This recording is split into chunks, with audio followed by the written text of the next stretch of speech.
And today's webinar is being hosted by our ASTO's Health Equity and Diversity Initiatives team. So welcome to the team. And again, thank you to the CDC. Our first speaker is Dr. Arthur James. There's our team there. You'll see them on the sideline there. And just a little bit about Dr. James. Besides being just an amazing public health physician, historian, okay, he's a retired OBGYN and a pediatrician, so right up my alley. He's been involved in the care of underserved populations for the entirety of his medical career. He's a former member of the Health and Human Services Secretary's Advisory Committee on Infant Mortality, a former associate professor of OBGYN and pediatrics at The Ohio State University Wexner Medical Center and Nationwide Children's Hospital. He's the former co-chair of the Ohio Collaborative to Prevent Infant Mortality, the former interim executive director of the Ohio State University Kirwan Institute for the Study of Race and Ethnicity, former member of the board of directors at a Centering Healthcare Institute, as well as the former director of the state of Michigan's Infant Mortality Task Force, and the former co-chair of the March of Dimes Center for Disease Control's Health Equity Work Group, and former consultant to the First Year Cleveland. He's done a lot there. Yeah. He completed his undergraduate degree at Stanford University, medical school at the Washington University in St. Louis, and residency training in the Nationwide Children's Hospital and the University of Texas, Houston Medical Center. Much of his approach to improving clinical outcomes is informed by the experience of being the youngest of 6 children in a poor family from an inner city, under-resourced, marginalized, and predominantly Black community. It is my pleasure to introduce Dr. James. Good afternoon, everyone. Dr. Kim, thank you very much for that introduction. It's my pleasure to be with you today. As has been mentioned, the purpose of our conversation this afternoon is to commemorate and acknowledge the significance of Juneteenth. So I'm going to just jump right into our conversation. As you can see here, the Emancipation Proclamation was signed by Abraham Lincoln on January 1st of 1863, though the word of the edict did not officially reach Texas for another 2.5 years until June 19th, 1865. Thanks to efforts led by people like Mrs. Opal Lee and others, June 19th is now the national holiday that commemorates the ending of slavery in the United States. Last year, President Biden signed a bill into law, making Juneteenth the 12th federal holiday.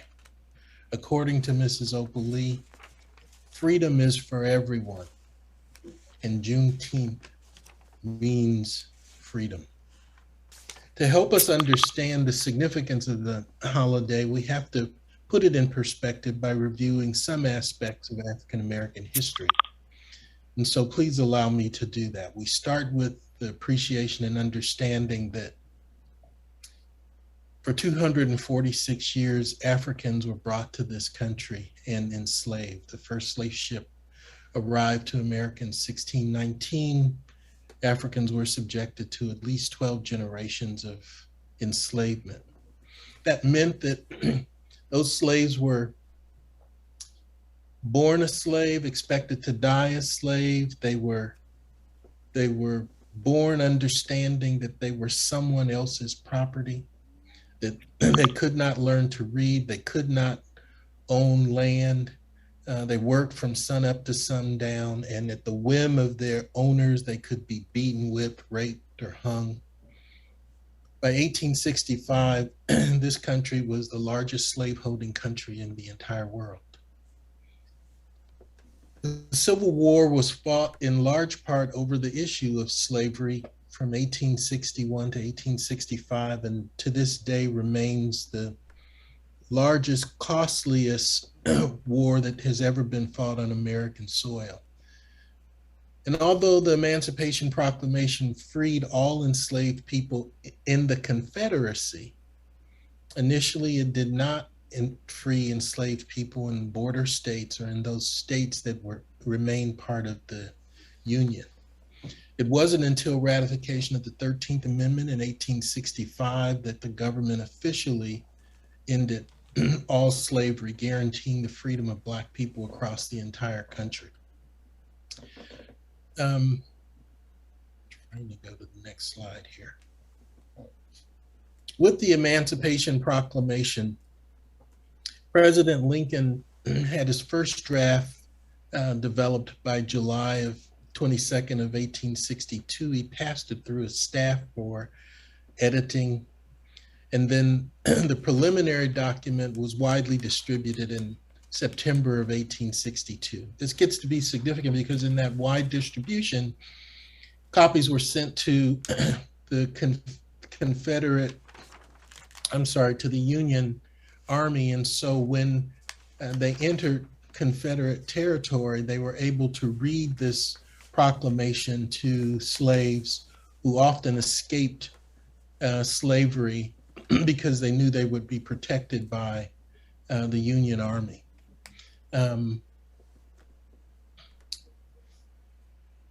So in this way, the Union Army was considered in many ways to be an army of liberation. The Emancipation Proclamation made a promise to African Americans in the South in particular.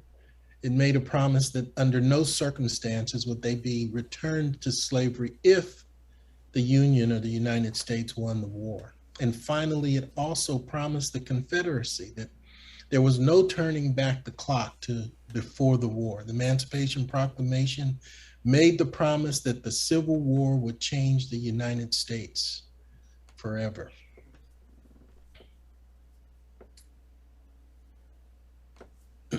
For 12 years, the end of the Civil War until 1877, we entered a period of time that generally is referred to as the first Reconstruction. And it was a period of time when, at the end of slavery, when Black people who had known slavery for all of their lives and knew nothing else understood that they were no longer going to be subjected to the brutalities of and indignities of slave life, the whippings, the sexual assaults, the selling and forcible relocation of family members, the denial of education, wages, legal marriage, home ownership, and much more.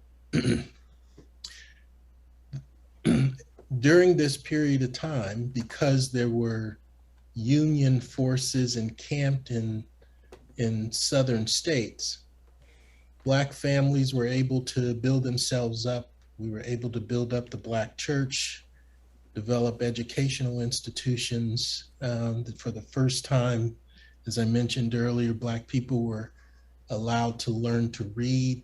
There was the Freedmen's Bureau that was developed by the government to assist former slaves in making this transition from slavery to freedom. The Freedmen's Bureau also helped to establish over 3,000 schools, ran hospitals and healthcare facilities for those slaves. Now, these federal troops occupying the South were very, very important to this whole process and the transition from slavery to freedom. And as a consequence, one of the significant things that happened is that, of course, Black men were all of a sudden allowed the opportunity to vote. And with that, some 2,000 African Americans held government jobs, 700 African American men served in elected public office, and among them there were 2 United States senators and 14 members of the United States House of Representatives. During this period of time of Reconstruction, of course, we also passed the Civil War amendments, the 13th Amendment that ended slavery, the 14th Amendment that guaranteed African Americans the right of American citizenship, and the 15th Amendment that guaranteed Black men the constitutional right to vote. Reconstruction came to an end in part as a consequence of 2 things. First, there was this compromise of 1877. During the presidential election during 1876, the Democratic candidate received just under 250,000 more popular votes than the Republican candidate. But the electoral votes in 3 southern states, Florida, Louisiana, and South Carolina, were disputed. And this went on for months. Finally, Congress established a 15-member electoral board, and by a vote of 8-7, which was along party lines, the presidency was awarded to Rutherford B. Hayes of Ohio. Now, significant in this was that in order for President Hayes to receive those electoral votes, the Republican Party had to agree to remove Northern troops from the South. As a consequence, Southern states were able to resume, quote unquote, the Southern way of life. That, along with the rise in white supremacy, led to an end of Reconstruction. There was the terrorization of Black people throughout the South, the suppression of votes, and we entered officially what is considered the Jim Crow era that lasted for almost an entire century. During that period of time, there were Black codes or Black laws that were developed. We had neo-slavery, meaning that we could, if you were Black, you could be arrested for walking on the wrong side of the street, being seen in public much too late. You could be arrested for electing to change to another job without the permission of your current boss. And those men in particular who were arrested because they didn't have the means to pay off their defense were rented out to steel mills, to farms, to you name it. Many of those men never saw their families ever again. They died while in this form of neo-slavery. It was during this period of time of Jim Crow era that we also are aware of the infamous Tuskegee experiment. There was also housing discrimination, the Homeowners Loan Corporation, and redlining that took place. One of the other periods of time that was significant during the Jim Crow era was the advent of the GI Bill. Remember that when our veterans were returning home from World War II, we had the GI Bill that helped 16 million veterans attend college, receive job training, start businesses, and purchase their first homes. This bill was so significant that many people to this day believe that this GI Bill was more responsible for anything else for developing what we now refer to as the middle class, as it built up the suburbs in this country. But the law was deliberately designed to accommodate Jim Crow. So the estimates are that only about 2% of veterans of color were able to access the GI Bill. In 1964, of course, we passed the Civil Rights Act. And a lot of people feel that from a racial perspective, that suddenly the playing field was leveled. But we know better than that there's still post-Civil Rights Act have been acts of discrimination that have worked against the advancement of people of color, particularly African Americans. So I've listed here some of the efforts toward trying to achieve equity that have occurred during my lifetime. I was born in 1952, so Brown versus Board, the sit-in movements, the freedom rides, the Birmingham protests, the March on Washington, as mentioned earlier, the Civil Rights Movement, the Mississippi Freedom Rides, the list goes on, where Black folks have knocked on the door of this country for equity, for freedom, and have regularly been denied. I'm sorry. We had, of course, because of the significant voter suppression that took place, the passage of the 1965 Voting Rights Act that required particularly concerning actors for certain states that were more aggressive at suppressing the Black vote than others, that would require them to undergo a process of pre-certification, pre-clearance, if you will, before they could change any voting rules in their states. This led to, of course, significant increase in voter registration and participation by African Americans. This law, of course, was gutted in 2013 in Shelby County versus Holder, in which time the pre-certification requirements were removed. And as a consequence, we've seen all across this country efforts to suppress the Black vote. The second paragraph of the Declaration of Independence says to us that we hold these truths to be self-evident, that all men are created equal, that they are endowed by their Creator with certain unalienable rights, that amongst these are life, liberty, and the pursuit of happiness.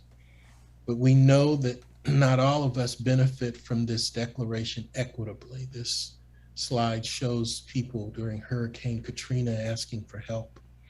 But in incidents like the increased occurrence of killing of unarmed Black people, our country's high incarceration rate against people of color, the voter suppression that's already been mentioned, and of course the significant racial disparity in the opportunity to survive the first year of life, we see that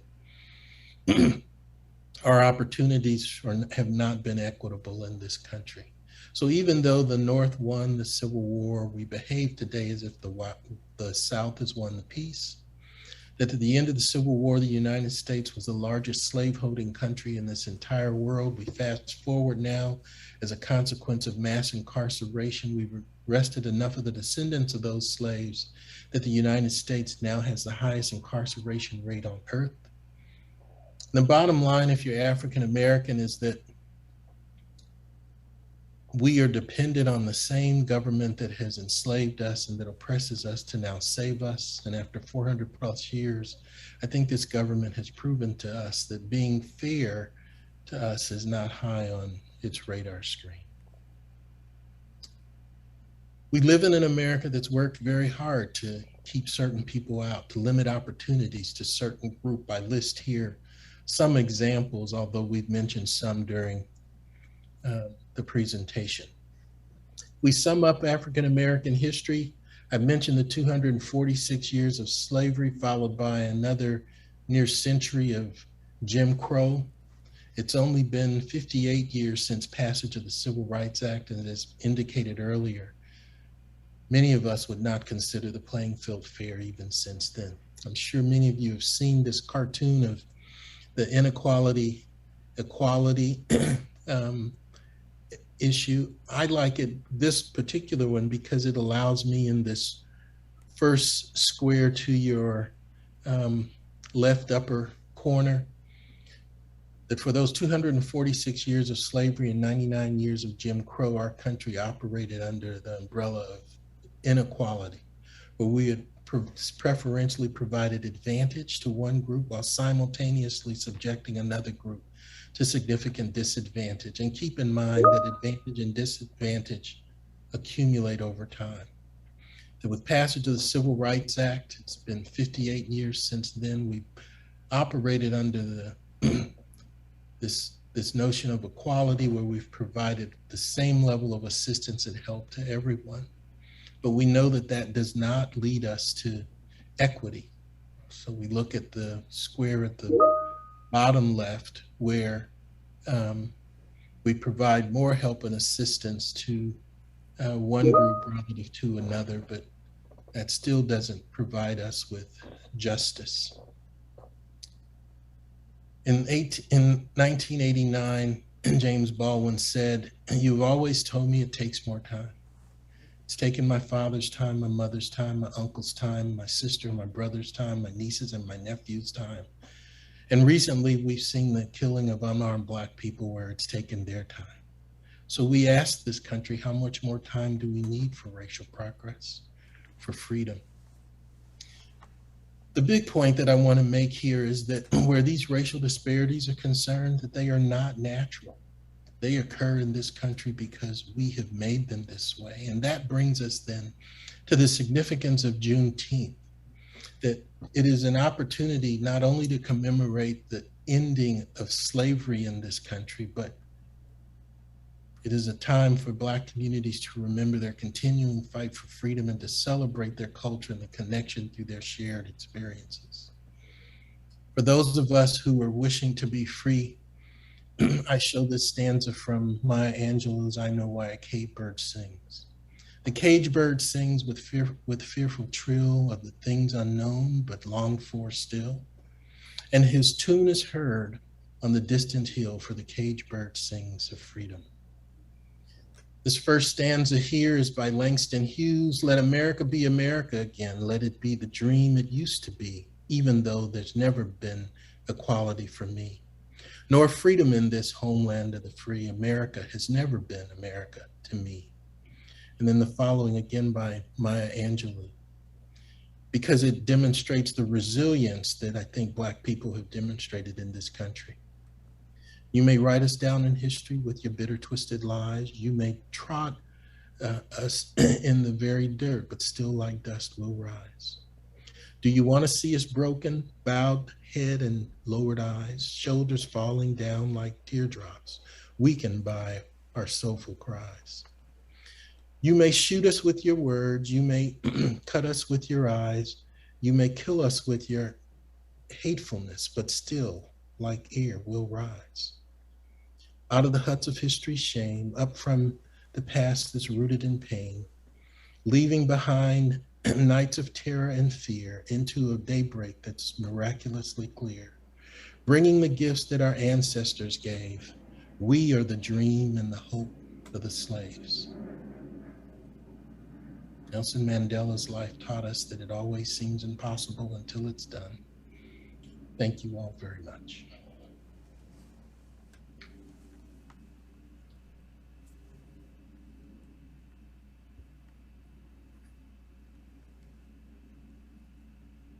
Thank you, Dr. James. Thank you. You have only just started to scrape the top of the iceberg or so from the history, that it is so important to make sure that we all know and does not get erased, because as we know, he or she who does not know history is destined to repeat it. So thank you for starting that conversation, and we urge everyone to continue to learn and to be educated about what came before. And a true living symbol of that history is our next presenter. And I would like to take the time just to give an overview of Miss Opal Lee. Miss Opal Lee, known as the grandmother of Juneteenth, she was present on June 21st of 2021 when President Joe Biden signed the Juneteenth National Independence Day bill that established June 19th as the Juneteenth federal holiday. Miss Lee said on that day, now we can celebrate freedom from the 19th of June to the 4th of July. Opal Lee was born in Marshall, Texas in 1926, and she moved to Fort Worth, Texas in 1937. At the age of 12, her family's home was destroyed, and that was in 1939. But she nor her family allowed that to deter them from making an impact in a community. She has served on many boards and with many organizations, including Citizens Concerned with Human Dignity, Habitat for Humanity, and the Tarrant County Black Historical and Geological Society, dedicated to the preservation of the history of the Fort Worth Black population. During her tenure as chairman of the Community Food Bank, the organization received a $1.3 million, 33,000 square foot facility that now serves 500 families a day. Ms. Lee is the oldest living board member of the National Juneteenth Observance Foundation, a national movement started by the late Dr. Ronald Myers to have Juneteenth declared a national holiday.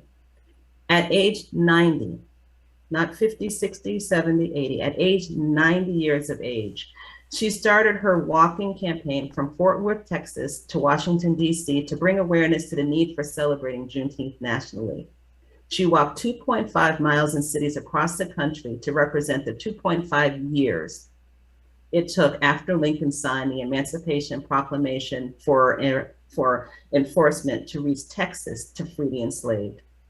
In 2019, she launched an online petition campaign that garnered over 1.6 million signatures to continue this crusade to create the holiday observance. I now present you a message from Ms. Opal Lee.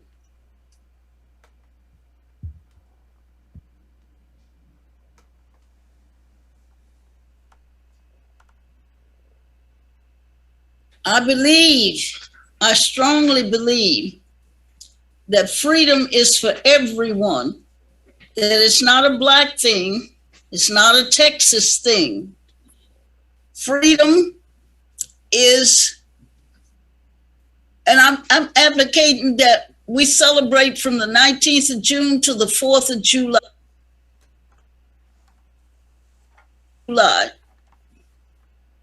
And I want people to understand if we work together, we can get a lot more done than what we are doing now.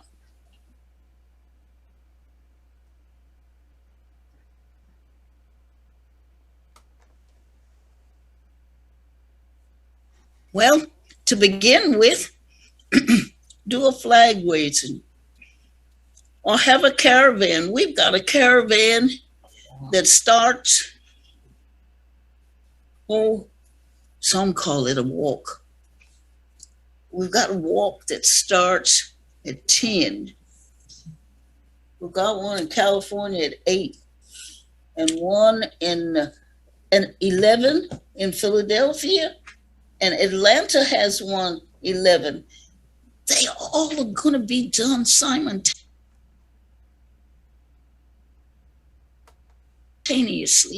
And people all over these United States are going to know that we can get together, we can walk together. And if you don't get with those groups, then walk around the track at school, do 2.5 miles around that track, or even on your treadmill. I walk around my house 10 times and it's a mile. But we must do things together. That's the only way I know. Then let me tell you something else. We have a breakfast of prayer. Now that's not to be confused with a prayer breakfast where you sit down and eat a lot of food. We just had the best breakfast of prayer at the Reverend McKissick's Church, Cornerstone in Arlington. Can I use the phrase that the kids do? It was off the chain. Oh, it was wonderful. And you know what Reverend McKissick said? There were so many things going on. He said, I could preach to you for 45 minutes, but I got a young man who will tell you the same thing in 15. And that youngster, he talked about putting the boots on the ground. And I tell you, I had to hug him. I really did. Besides that, we have empowering you. That's a part of our celebration. When we have people to learn how to buy a home, how to fix the credit, how to be able to go to school, even if you've got as many children as I have. How, as older people, we can teach the younger ones. There's so many in the empowering you. And then the youngsters get together for a whole week and they learn songs from their different cultures. They practice and they give a concert at the end of the week. There's the mimes. There are all kinds of the art.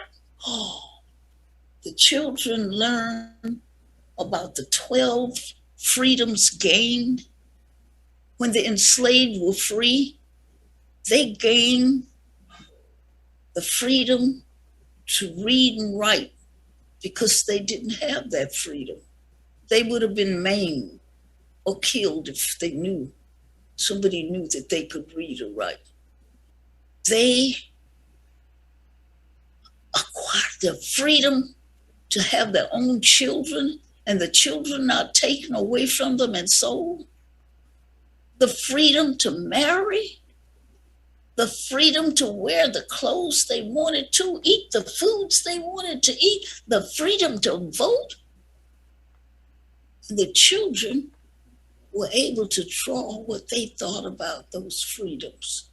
It was fantastic. So there's so many things you can do for Juneteenth, and I hope you do some of them.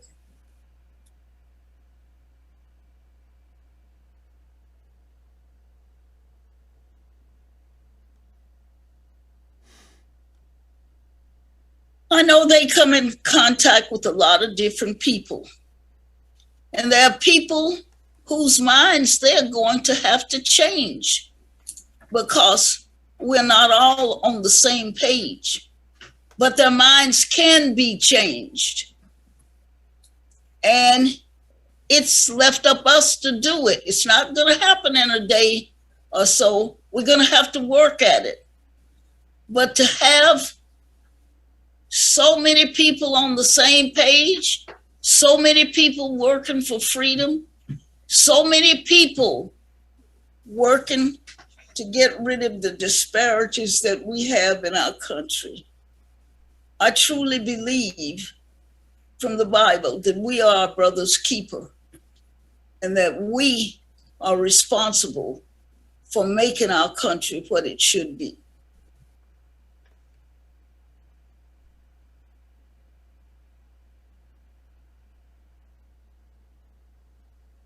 Oh, I'm thinking about education. We've truly got to let the young people know our history. We can't erase history. They need to be able to learn about it, heal from what happened, and be sure it never happens again. Then there's health care that some of us can get and others can't. We need health for all of us. We're losing too many people. And a lot of it can be avoided. This homelessness. We're the richest country in the world. And there's no reason why we can't house all people. Joblessness. There should be a job that actually pays a decent wage for everybody. The country's wealthy. There's no reason why this shouldn't happen. Climate change. We are responsible for the despicable things that are happening to our earth. And if we don't do a right about face, we're all going to hell in a handbasket.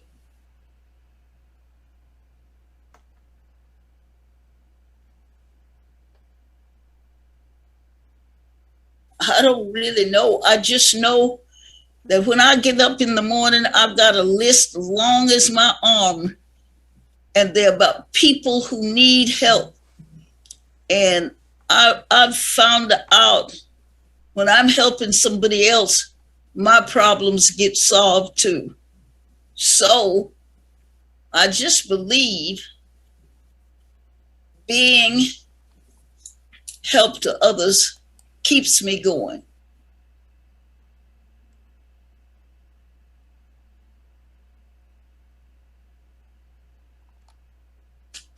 Well, we've been put down so long until we're beginning to believe what we've been told about ourselves.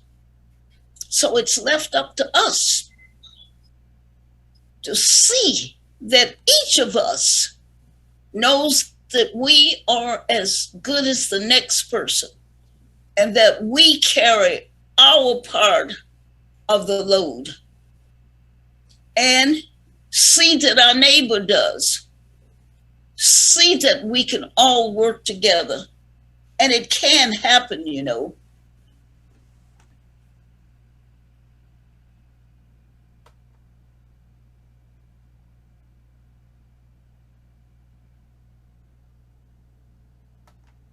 I'd like your audience to know that they should make themselves a committee of one, that it's left entirely up to them to make our country the greatest country in the world.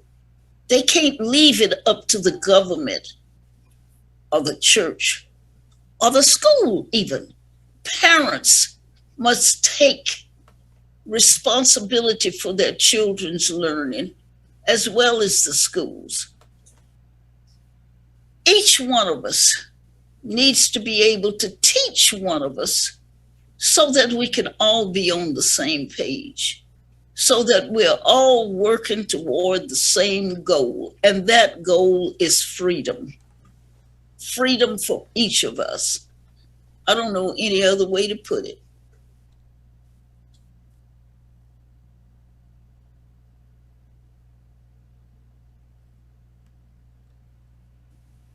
Freedom.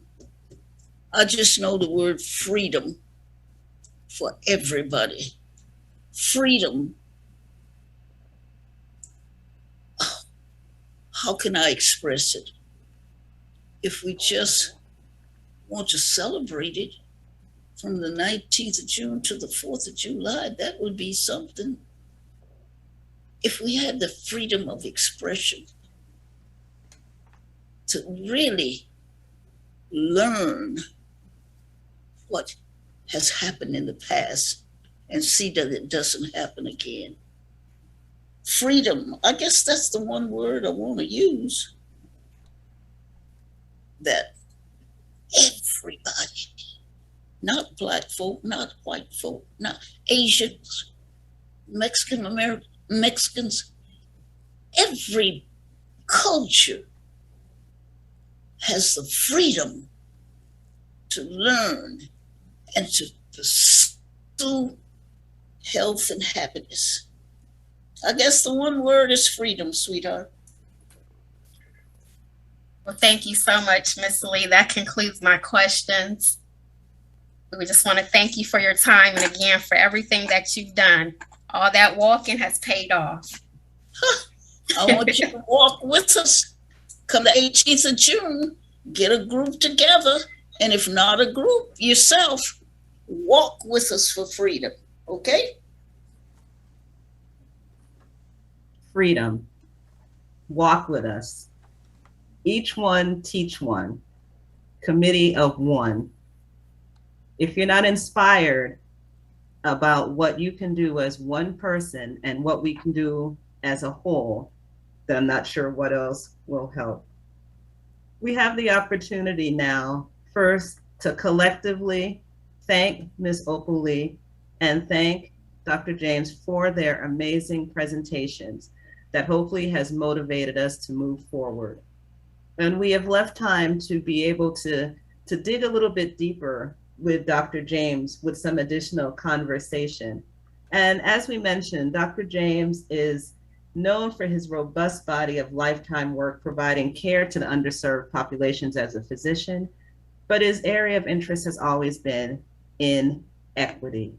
During this time, we have some questions. We're going to try to get some of that conversation. And again, this is going to be just the beginning because this subject is too intense and too important to just stop it here.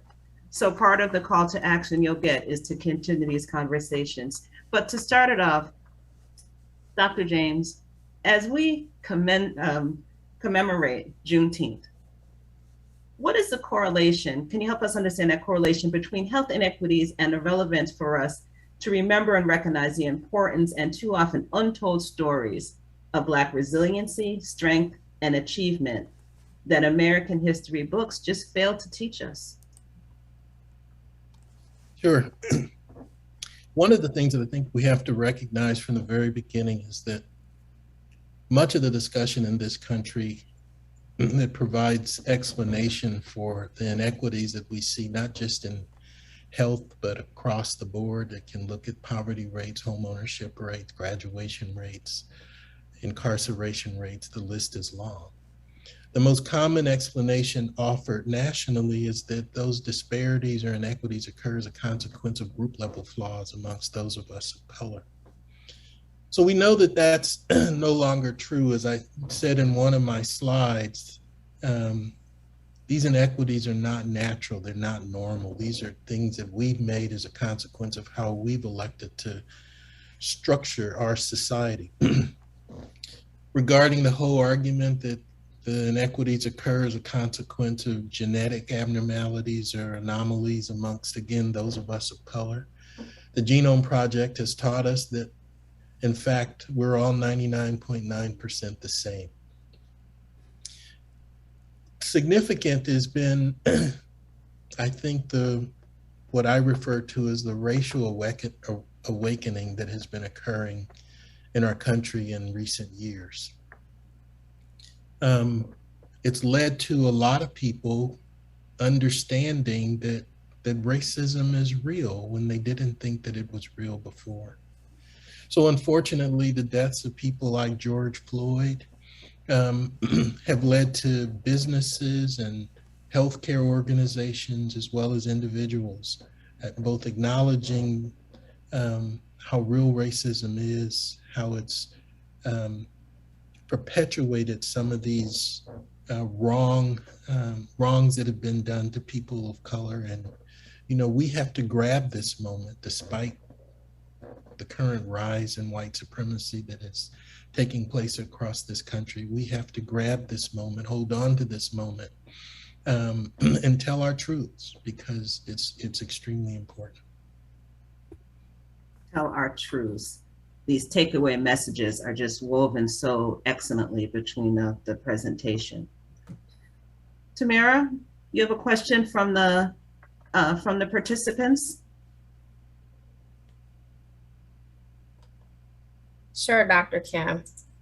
We had some great questions that were submitted, so thank you so much. I have a great one right here. How do we combat the commercialization of Juneteenth and stay mindful of Black liberation? Good question. Yeah, I think one of the consequences of living in a capitalistic society is that the commercialization of this holiday is going to be pretty difficult for us to avoid. But nevertheless, we have to remind particularly communities of color of the significance of this date, which means that we have to remind the country of the significance of this history. Dr. James, speak up a little bit. Sure. Speak up a little bit. Keep in mind that for many years, the whole notion of Juneteenth was never included in our history books. The history books recorded that the Emancipation Proclamation freed slaves, and the delay in accomplishing that freedom for, in particular, Black people in Texas was never known. The fact that the initial celebrations of Juneteenth in Black communities included things like Black people taking out ads in newspapers trying to find members of their families who had been displaced because that during slavery they had been sold away from their families. The whole fact that we went through almost 250 years of legally not being allowed to learn to read, and the resilience that it's taken for us to get to the point that we are in this country. While we have a long, long way to go, we have ancestors to express a great deal of gratitude to for hanging in there and for making certain that we can be here today. They literally had to make a way out of no way for us to be here, and we should commemorate that. We should express our gratitude to them. And Juneteenth, we should do that every day, but Juneteenth is for sure the date that we need to make certain that that takes place. From Juneteenth to July 4th. That's right. Lots of time there. No, it's interesting because a lot of people, when we say we weren't aware of Juneteenth, a lot of people also aren't aware that the roots of public health are in social justice. And as public health practitioners, a lot of us that are on the call, how do we get back to our roots of social justice, especially as it relates to community engagement? So, according to the American Public Health Association, social justice is the view that everyone deserves equal rights and opportunities. This includes the right to good health. Yet today, there are these inequities in health that are avoidable, unnecessary, and unjust. We see it in terms of a decreased life expectancy amongst communities of color. We see it in terms of an increased incidence of certain diseases. As I mentioned earlier, you can cross any domain of life and experience these inequities. Those inequities are the result of policies and practices that have created an unequal distribution of money, power, and resources amongst communities based on color, class, gender, place, and other factors. To assure that everyone has the opportunity to obtain their highest level of health, we must address the social determinants of health and equity. According to APHA, racism and other forms of structured inequity sap our potential to become the healthiest nation in the world. Racism is a system of structuring opportunity and assigning value to individuals and communities based on race that unfairly disadvantages some individuals while unfairly advantaging others. And if we're going to get to a point that we're going to appreciate health equity and equity, it's going to require at least three things of us. First off, to respect individuals and populations, all individuals and populations the same. The second is that we're going to need to identify and rectify past injustices. And third, we're going to have to apply resources based on a particular group or a particular population's need. We're a long way from that in this country, but it is a direction that I hope we're moving in.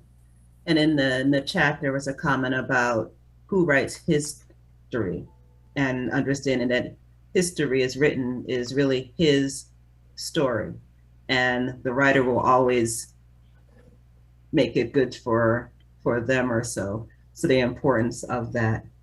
And with that, just a brief comment on that. According to the historian Nell Painter, she feels that history is both a story that it's constantly being made, that it's a story not only of what's taken place in the past, you're right, written by, in America, primarily our history is a history of white men in this country. But as we move on, as African Americans have gained more freedom, there are questions about what we were doing in the past, or, for example, as we've come through much of the women's movement in this country, there are questions now about what was taking place with women back several years ago. And as we look to answer those questions, history is being rewritten, that some truths that were buried about history are now coming to light. And as a country, we have been struggling with how to adopt to these additional elements of history. So you see attacks, for example, on the 1619 Project, or on issues about critical race theory that have looked to try to answer why it is that post the civil rights movement, post all of the efforts that took place in the 60s, that we still are dealing with the country steeped in structural racism. So that we have lots of questions still to answer. And we have to learn from our history in order to move forward. Learning is a lifelong commitment to get the whole story. We often have pieces. I think we have time just for one more question, Dr. James. And This one, many of our local and a lot of our state leaders have declared racism as a public health crisis, and others have turned a blind eye. How do we make those declarations that are in place actionable to see real transformation? And we have about 3 minutes. Good luck with Sure. 3 minutes. So I hope people on this call look at the Washington Post article that came out today or yesterday, talking about the response to racism by the Department of Health in the state of Virginia. Feeling that racism is probably not a term that we should be using anymore. But if you look all across the country, particularly as a consequence of some of the racial unrest that's taken place in our country recently, there's states all over that have declared racism a public health crisis. Most of those declarations have occurred in various parts of California, but I'm proud to share that the state of Ohio is second in terms of the number of locations that have declared racism a public health crisis. What's significant about it is not just the declaration, but it's what we do in response to the declaration. We need to help this country and our local jurisdictions understand the contribution that racism has made to the disparities that we experience, particularly those disparities that occur in health, and then to work to dissipate them.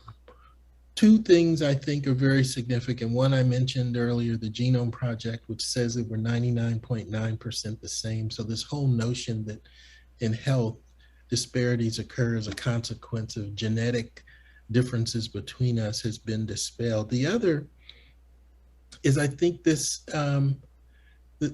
whole development of the significance of the social determinants of health and their influence on our overall health, so that we know that if we improve those determinants, that we significantly improve the opportunity to achieving good health. And we have not embraced that to the extent that it should be embraced.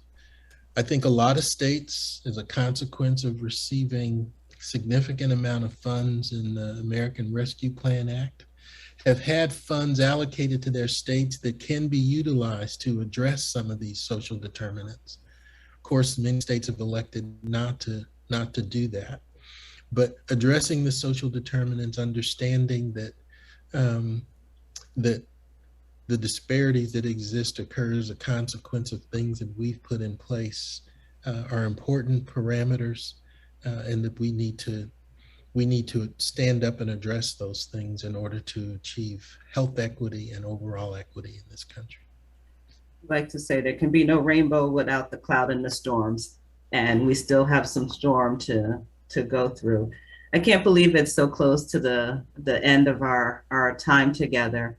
As we said, this is just such the beginning of such critical conversations, but it doesn't go without first thanking you, Dr. James and Ms. Okuli, for your words and for reminding us that we can't continue with this business as normal. It takes a different type of dedication and movement. But that means, as we said, the committee of one, that they're all responsibilities that each of us have to move this forward.